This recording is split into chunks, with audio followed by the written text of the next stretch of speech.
what the Niners should have done differently in the draft. All right, here's my one critique. Let's focus on their first pick because that's their best pick. Drake Jackson is going to be a really good player, and that was the best player available. They took best player available. What I wanted to ask you was, were the Niners too passive in this draft? They didn't trade once. They had 9 picks. They had no picks in round 1, and their first pick was 61. That's low. By the time 61 came around, all the really good wide receivers were gone. Yeah. All of them. So they ended up, taking a guy, they'll redshirt, and Khalid Davis, and they took who else? I mean, Brock Purdy's not going to make the team. So like 7 of them will make the team, but I think they could have traded up. I think they could have moved up. If they moved up from 61 to 50, if they moved up 10 spots, they could have got Cam Jurgens. They could have had their safety for their center for the next few years. They could have got Sky Moore. They could have got George Pickens. They could have got a much better wide receiver than Danny Gray. And it seemed like they had plenty of picks to move up. That would have been my main critique. Dude, move up from 61. You did get the best player available. Drake Jackson's going to be good, but he doesn't fill a need. You were top 5 in sacks last year. Although I know you can't have enough pass rush. I'm just saying. What do you think? Were we cool with them being so just letting things come to them the entire time? Yeah, you would have liked that to have gone back in the first round. I think I wrote about that last week. Like, hey, like this is such a middling draft, and how many you have 9 picks. I mean, most of these players aren't going to really make your team, and some of them might even make your practice squad players and practice squad roster. So you're better off maybe try to package, maybe move up, just even if it's just 6 spots or something like that somewhere. Well, I just think where it's kind of hard is why would a team want to take, some of those later round picks? A lot of the 49ers picks, especially those compensatory picks, were at the end of rounds. So that's kind of like diminishes. It's not like it was a face value. Oh my God, 3rd round, like, top 10 pick in the 3rd round. No, those are literally like the back of the end. At that point, it pretty much was a 4th round pick. So I'm wondering if you're a team, like, why would you take like a haul of those picks when you can have something that's so much heavily weighted, in my opinion? That's why I would think like it's kind of nuts. Like the only team probably would have done that is maybe the Vikings, since they went from like 12 to like 32 or something like that. Like that was a huge drop.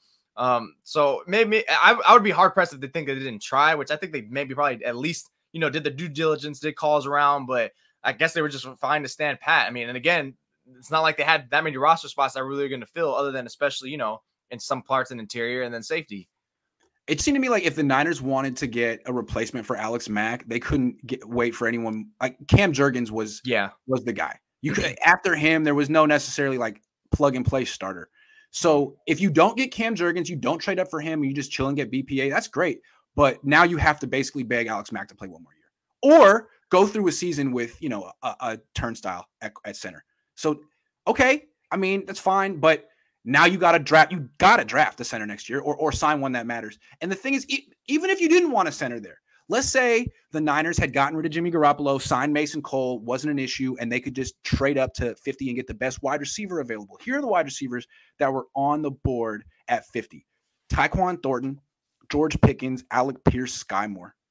Thornton went to the Patriots. Pickens went to the Steelers. Pierce went to the Colts. Moore went to the Chiefs. All those guys are ballers. I think the Niners missed an opportunity to get someone who's going to make a bigger impact than a rotational rusher. I'm sorry. Drake Jackson, good player. When is he going to be a starter? Next year? The year after that? I'm curious.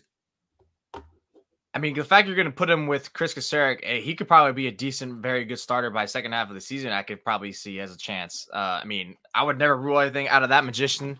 The guy I think he'll be a good edge rusher right away, but I'm curious can you stop the run, dude? Like, how strong are you?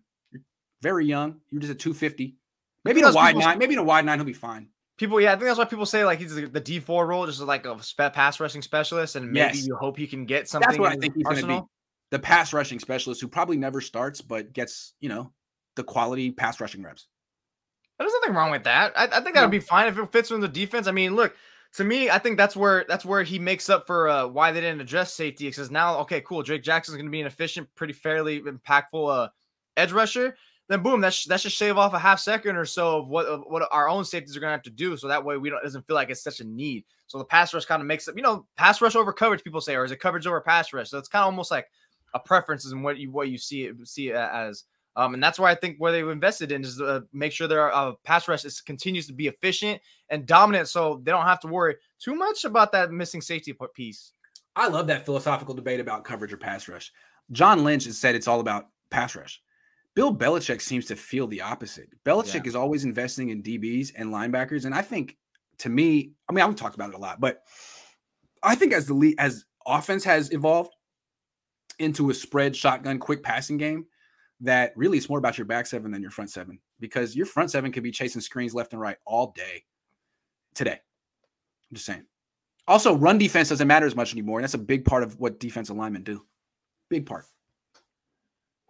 Yeah, well, I guess the pushback to that is that you have a solid run defense. If the team has a lead on you, like even just a simple total score lead, 10, 14 points, what they're going to want to do more times than not, run a skew towards the run, get something close. But again, like you can have a solid run defense by loading up the box. You know what I mean? Like there are things you can do. You can load the box. You can manufacture pressure through blitzes and stunts. But if you can't cover, there's only so much you can do. There's only so much zone coverage you can freaking play before you get diced up, by Patrick Mahomes.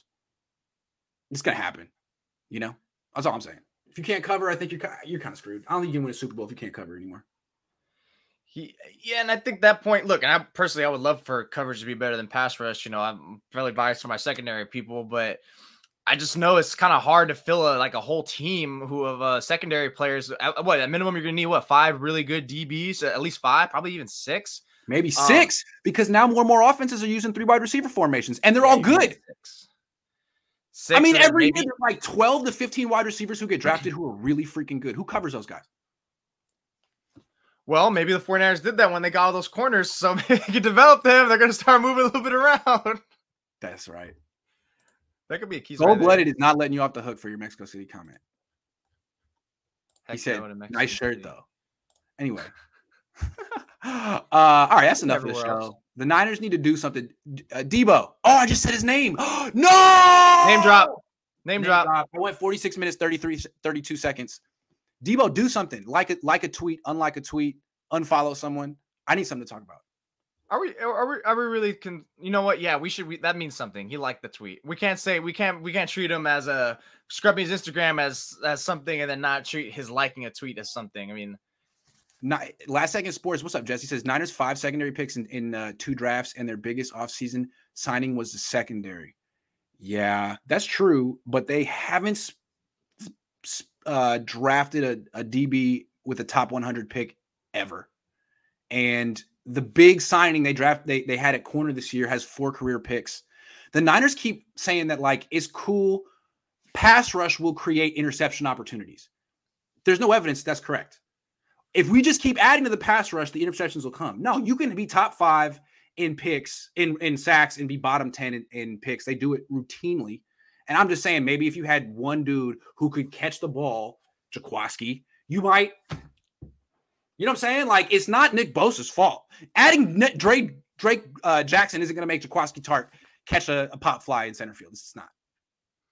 Yeah, that part is definitely for sure. Ball hawking skills is a different trait in some players, and you either have it or you don't. I mean, sure, you could practice it over and over again, maybe hope to develop that. But yeah, if the opportunities are there and you don't have the players to take advantage of it, at that point, what does it really matter? That's my thing. It's if you have this great pass rush, you owe it to yourself to have at least 1 or 2 ball hawks in your secondary, because they're going to get opportunities and they're not going to waste them like certain someone wears number 3.